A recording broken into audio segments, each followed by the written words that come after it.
everybody, it's Eric Pappenfoos. It's Friday, so it must be a buy day. And today, Amanda, we are going to do our second of a two-part series on abolition here in the month of February, with a particular tie to President Abraham Lincoln, because President's Day is coming up soon, and it's a good way to make a connection. But before we do that, I want to do a quick follow-up on the first episode we did on abolition, which was, of course, on the great orator Anna Dickinson, because after that aired on YouTube, a fellow bookseller watched it and sent me, which I paid for, of course, 2 copies of 2 handbills of speeches that were given by Anna Dickinson.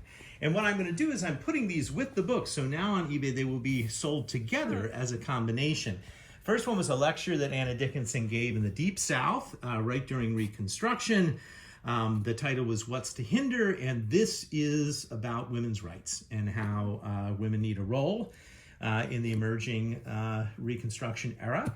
Really, really interesting. And this one here was a lecture given in New Jersey, even earlier, at the Taylor Opera House, which was a famous place for great oratory.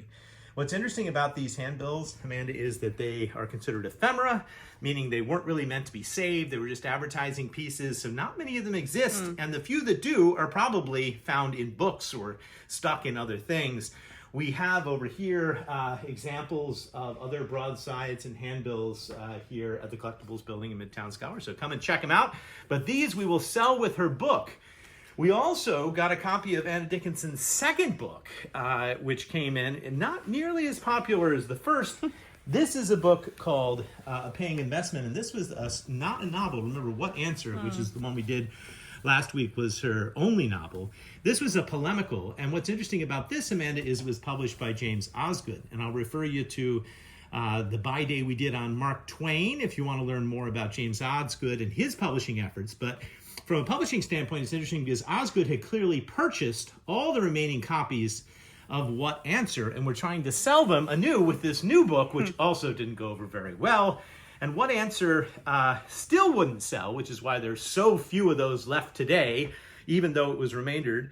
But he added this great quote from Harriet Beecher Stowe, which says, "This is one of the books which belong to a class of deeds, not words. It is a solemn, earnest, thrilling, enthusiastic appeal." And that was Harriet Beecher Stowe trying to sell Anna Dickinson's book for James Osgood.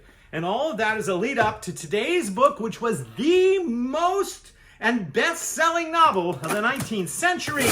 Stephen King levels. It outsold every other book in the world except perhaps the Bible, and that is Uncle Tom's Cabin. And we are pleased to have a first edition here of Uncle Tom's Cabin, which was published in 2 volumes. And we'll open up to the title page here where you can see that it was published in 1852 in Boston by John P. Jewett. Now, one thing you might not know about Uncle Tom's Cabin is that it was originally published in serial form in an abolitionist magazine in D.C. by Harriet Beecher Stowe. And the wife of the publisher, John Jewett, was reading this magazine and said, "Boy, this is a great book." And even before Harriet Beecher Stowe had finished the novel, she told her husband, "You have got to publish this thing. It's going to be a fantastic, fantastic work." So Jewett basically commits to publishing this book. He does it in 2 volumes, and he does something very interesting. He actually has 6 separate engravings commissioned for the book, not including the frontispiece. And you'll also notice that the frontispiece is stamped on the front of the book in gilt on each of these. And as a publisher, he offered it in 3 different varieties: cloth-bound, paper-bound, or in a deluxe binding. The deluxe binding is hard to find, but the cloth-bound is what most people see today. Now let's talk about the illustrations for a minute, because the illustrations are really, really interesting. Basically, they were commissioned by a gentleman who also did the masthead for Garrison's abolitionist paper, The Liberator, and you would have seen immediately the connections in this image of the slave auction to the same image, which you can see on the masthead for The Liberator. And even more dramatically, you can see in this illustration here, George, called The Freeman's Defense, you can see an African-American wielding a pistol. Now you can see why this image you might want to ban in the South if you were a Southerner trying to justify slavery. And in fact, Uncle Tom's Cabin was a book that was readily banned in multiple states. It's one of the earliest examples of book banning in America. Uncle Tom's Cabin was so threatening. And all this is to say that it was an explicitly abolitionist work designed for the reader to feel empathy for the African Americans and the enslaved people in the novel, and it worked like a charm. So you'll notice on this page, Amanda, that it says 40th thousand. And this is a first printing, a first edition later printing, because it says 40th thousand. The book sold 3,000 copies the first day it came out. Wow. And 10,000 copies within the first week. It was a runaway bestseller. It had sold 300,000 copies in America and 200,000 copies in England within the first year. That's Stephen King level. That's better than Stephen King. At this time, it's unheard of. But after the first 10,000 copies, Jewett decided to start putting the number on the title page. So you can tell that it is by this 40th thousand that was actually published in April of that year. It's probably a fourth printing, but it is a fourth printing of the first edition. And the first edition were all stereotyped here by Hobart and Robbins. A little bit on the printing history of Uncle Tom's Cabin, because it's a fairly interesting thing. So as long as it says stereotyped, you know it's a first printing. Now, stereotyping, they corrected the sheets, and so there are some corrections that are made in here which also further date it to that time. But a first edition of Uncle Tom's Cabin. Now, Uncle Tom's Cabin was considered by George Orwell to be a good bad book. Do you know what he meant by a good bad book? Important but not enjoyable to read? Opposite. Oh. Opposite. He meant enjoyable to read, even though it wasn't really a great literary success. He was borrowing from Chesterton, who was describing Penny Dreadfuls as being good bad books. Fun to read.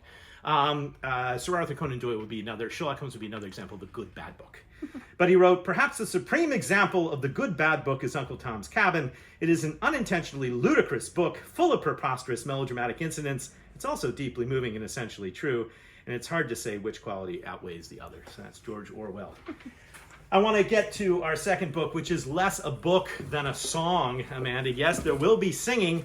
By the way, Harriet Beecher Stowe goes to the White House, sees Abraham Lincoln, and Lincoln says, so you're the little woman that wrote the book that started this great war. Another, and possibly apocryphal, but possibly not, because the meeting is documented and the story didn't emerge till after Harriet Beecher Stowe had died, but she does write letters saying that she'd had this funny encounter with Lincoln and she looked forward to telling people.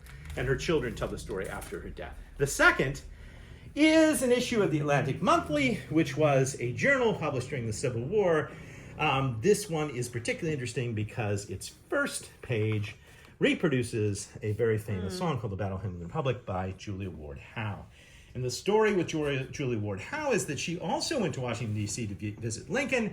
She found Lincoln sad. This is in the early stages of the war, and she heard the troops, when she went to see the muster, the Union troops, singing a slightly profane song about John Brown and how they were going to get and string up those Confederates. And she thought, she could write better lyrics than that.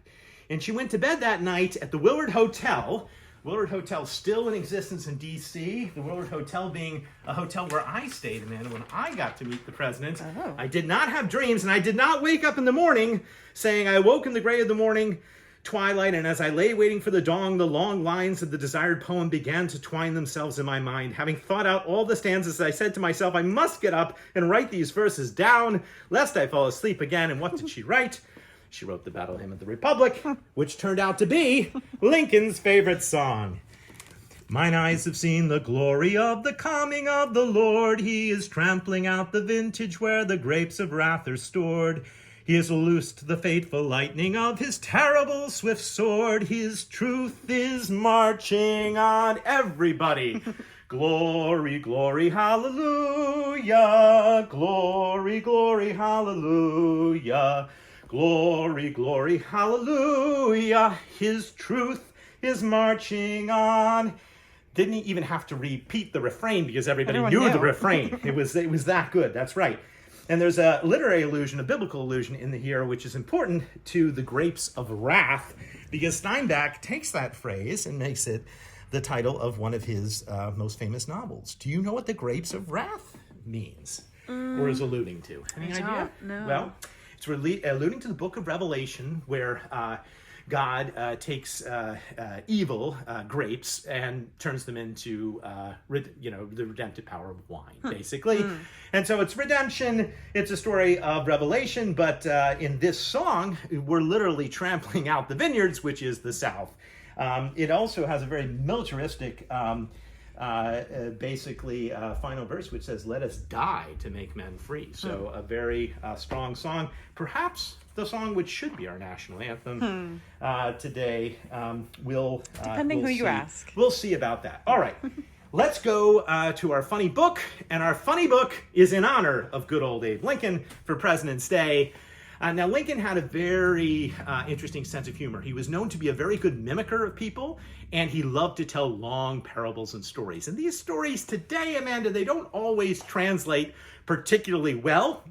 But somebody has written a book on Lincoln's humor, which I find funny, and it's called Laughing with Old Abe, now available at the Midtown Scholar. And what is particularly unintentionally funny about this book is look at the pain. Look at the writhing in pain that these poor people are in listening to Lincoln's long, long anecdotes about goats and tortoises and farm life and splitting rails and everything else that he used to tell his stories about. Laughing with Old Abe, our funny book for President's Day and for our continuing series on abolition. Well, that's it for Buy Day this week. We'll see you next week and every week, Fridays at noon, for more adventures in the world of books.